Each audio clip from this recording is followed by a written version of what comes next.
Every once in a while, something happens in American business that shakes things up a bit. A few paradigms are shifted. Interviews are given.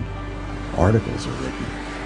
And although we may make some slight changes in how we do business, it's more of a ripple than a wave. Then, every couple of decades, something happens in American business that does more than make a ripple. It changes an entire industry. Ivory towers crumble. Where there was darkness, there's now light. What was once a completely accepted way of thinking is literally and totally upended.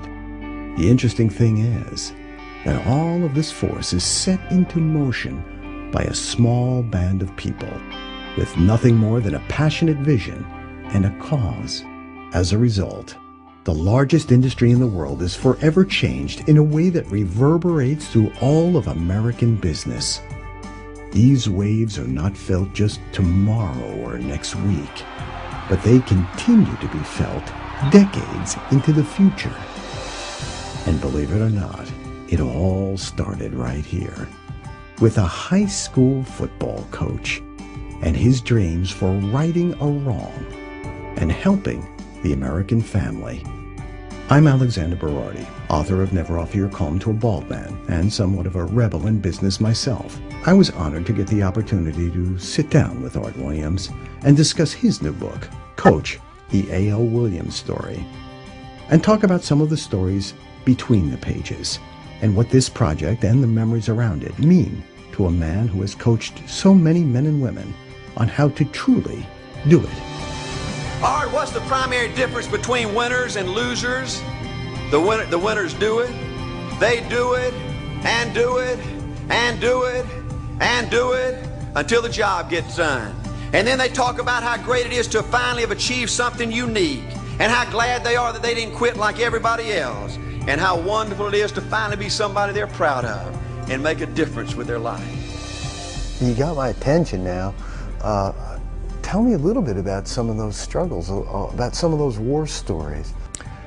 Well, you know, Sandy, it's, you know, I was an old football coach, you know, all my life, all I wanted to be was a football coach. My daddy was a coach, and my only hero in life was my high school football coach, Coach Taylor. In fact, I dedicated the book to him, and I felt like it was important in the book that we start back in Cairo, Georgia, you know, where I grew up, because that's where my whole belief system was built. You know, my moral values were founded there.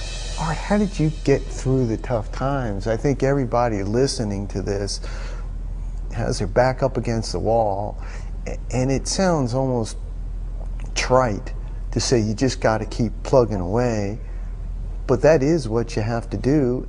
But there's something else, isn't there?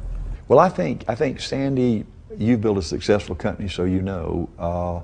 It really is. We had no alternative, you know. And most people fail because they run out of time. You know, like you know, winning in business is like a 10-year game or a 20-year game, and most people keep changing in their lives, and all of a sudden they're 60 years old or 70 years old, and they don't have another 10 years or 20 years, and.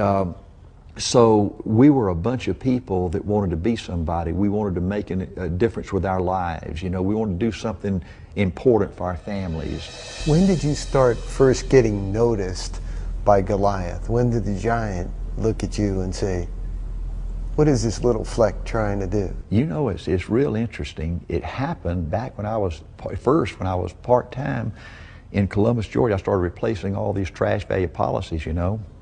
And I got a call from the Georgia Insurance Department, and they said, you got to report up here on this certain date at this certain time. And it's about an hour drive from Columbus to Atlanta. And so, you know, I came to Atlanta, and the Deputy Commissioner, Richard Kane, who later came to work with A.L. Williams, by the way, he, you know, there was a regulation on the books that if you replace a cash value policy with term insurance, that's called twisting, and you lose your license. Yeah. Yeah, that was a regulation on the books, and so he had a letter from an agent in Columbus that I'd replaced his policy. And so he said, Mr. Williams, I have a letter here that you replaced this whole life policy with this term policy. What have you got to say about that? And I said, well, I say that's right.